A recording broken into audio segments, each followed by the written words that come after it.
what's going on, guys? It's Racer, and today we're going to be talking about Need for Speed and holding back the hype for the game. So, I'm recording this right now on September 13th, so the game's roughly about 2 months out.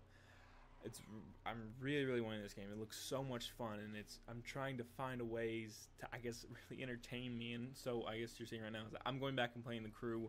I'm giving it some chance. They've really updated it. It's come along. There's a ton more specs. And they're just, dropping in cars every now and then. I saw they added the 240Z, which is really cool. And I'm hoping the Wild Run will be a good game. It sucks that it's coming out right around Need for Speed. But, I'm going to let that... I'm just going to let... Maybe I'll remember. But it's a good Christmas gift. That's probably what I'm thinking. But I am talking about holding back the hype. So what does that mean? It basically means that I'm trying not to let myself get too amped up about it. Because there's nothing worse than being amped up for a game and then just being ultimately disappointed about it. Either it being a good game and just not living up to your standards, or just, I think, just being bad all around. Now, bad is a relative term, of course, but a game I got really excited for was Battlefield 4. I played the beta. The beta was iffy, it was very laggy, but I was super hyped when the game came out. I think I skipped school or skipped a class in the morning to play it, and it was terrible. Another game that I was excited for was SimCity. I played SimCity, and had a very iffy experience about it. So the two things that these games I think really share in common with Need for Speed is that it's EA, and essentially it's always online, because Battlefield, for PC at least, you had to be online to play it on the PC. SimCity, of course, PC only. So what does the always online really mean, or how to approach the always online aspect of the Need for Speed game? So I'm thinking what we're doing is Rivals. I haven't played the game, haven't got my hands-on experience, just because I haven't really delved into this stuff as much as I really wanted to, just busy with life and everything. But I think we're getting a lot of the same experience that we did in Rivals, the kind of the 8-player all-drive setting where everyone's just together.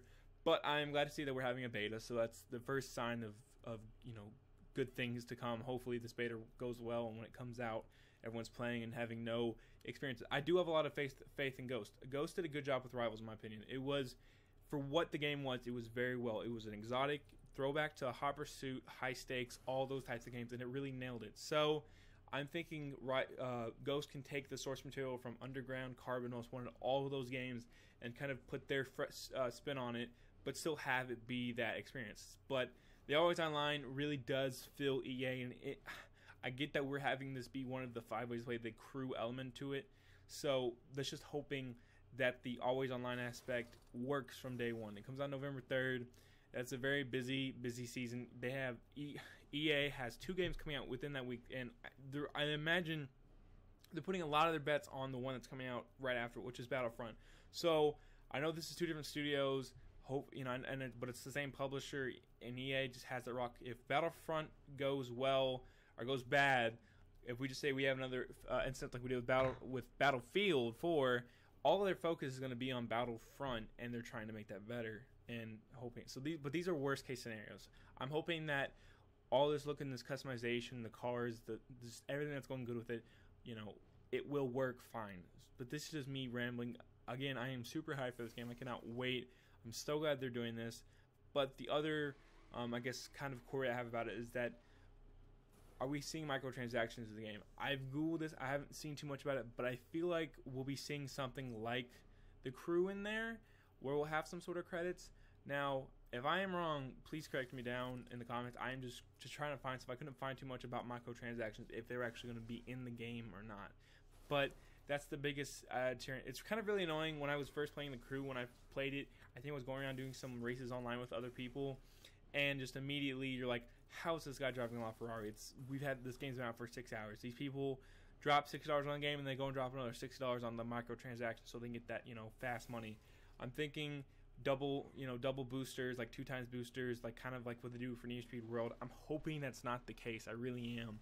But that's just kind of the other I guess worry I have, because I think Need for Speed No Limits, I haven't played it because it's not really out in the US, which is really annoying, because it said it was coming out 2015 spring and then got pushed back to summer, and now we're in September.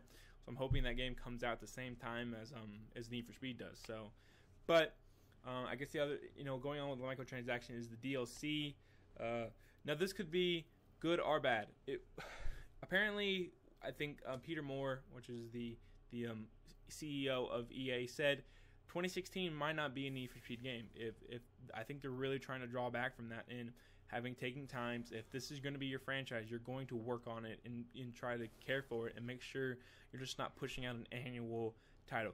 Excluded the sports games, obviously, because sports games, but we could be seeing a weird like season pass. I hope we would get car packs, but also maybe story packs too. So this would be really, really interesting in my opinion. We get maybe a Ferrari pack, or I know we're having, I think the 458's in there, but we get like these themed car packs, like 6 cars, all the same manufacturer, kind of like they did with Rivals with the Jaguar and the Lamborghini.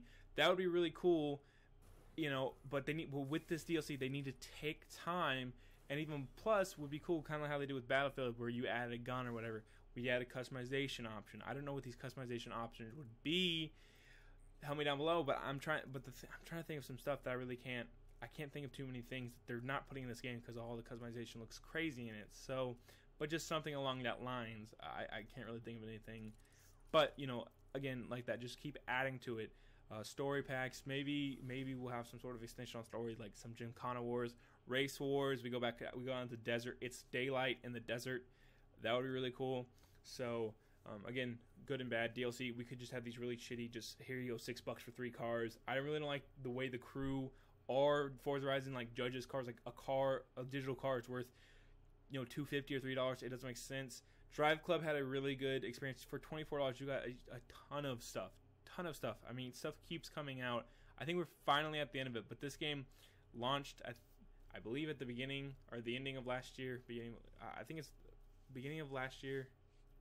Yeah, no, November of last year, like around that time. And we got full support almost all the way up to this year. So a year of content for about $24. It was really good.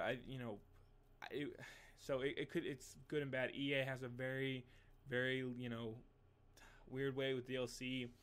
I know we won't get like the Witcher, CD Projekt Red type of DLC where it's like, here you go, here's free stuff. But we could get free content updates too. The crew is starting to do that. Horizon, no, Forza doesn't really do that. I mean, they give the free car out. So hopefully, if we could see the same lines going with, you know, Need for Speed. So I'm trying to think of some stuff that I'm really excited for in this game. The soundtrack sounds really, really good. I'm liking the cars. You heard the opening song. I heard that song. I was like, oh, it's so sweet, because I heard that song Night Riders. I was like, that is a awesome song to be playing. I like the fact they're going for this like rap vibe. Rivals had this weird spotty soundtrack to me. They had you know, some EDM, they had some rock and stuff, but other than that, it was kind of some weird stuff in there. I don't know. But the varied car list, we're having freaking like 180 SXs to Lamborghini Diablo 1995. I know that's a hero car, but that's freaking ridiculous in my mind. I love it. I'm trying to think of anything else.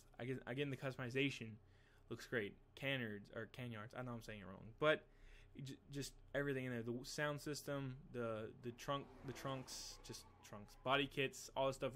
Licensed body kit. It all looks great in my opinion. I can't wait. Again, I'm playing Forza 6. The crew.